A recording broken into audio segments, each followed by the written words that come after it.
Once we commit to a negative emotion, it's hard to let it go. And the reason is we make a decision. It's a very rapid-fire decision in us. When something happens and we don't like it and we feel an urge to react negatively in relation to it, a person or event or a situation, we then start to indulge in the negative emotion internally. We wind it up, we give it full traction, and then ultimately we express it in some fashion. Either we say something to somebody or express our displeasure to a situation, or we go inside and we berate ourselves with the negative emotion.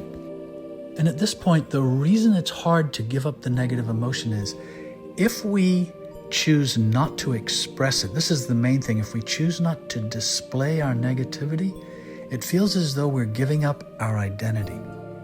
This feeling of negativity is so charged with a feeling of I, a feeling of identity, that we find it a nearly impossible task to let that go and to give that up.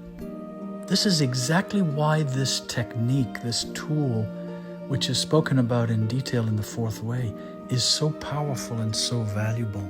Because in fact, that's exactly what we're doing when we choose not to express the negative emotion. We are choosing not to give display to the ego, to this deep felt feeling of I. We're choosing not to validate it and to seek validation for it from others by displaying our negativity.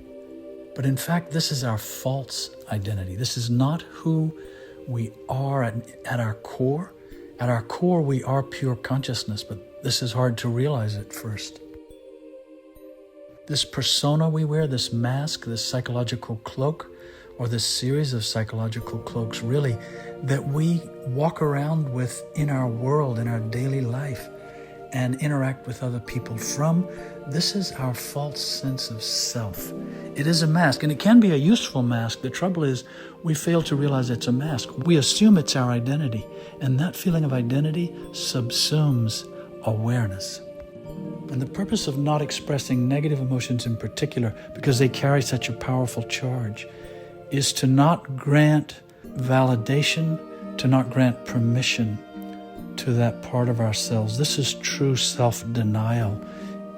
This is true renunciation in the purest form. And if you do decide, if you do choose in a moment not to express the negative emotion, you will feel an emptiness, like a hole in the middle of yourself. Now there seems to be an absence. You seem almost as though you don't exist. But in fact, if you let yourself settle into that, you will realize that this is true existence. At the silent core of your being, there is pure presence. That is who and what you are. And this does not go on display. It's invisible. It's silent. It's not empty. It's actually more full than all of your personality, all of your behavior, all of your psychological world. It's more full than all of those combined.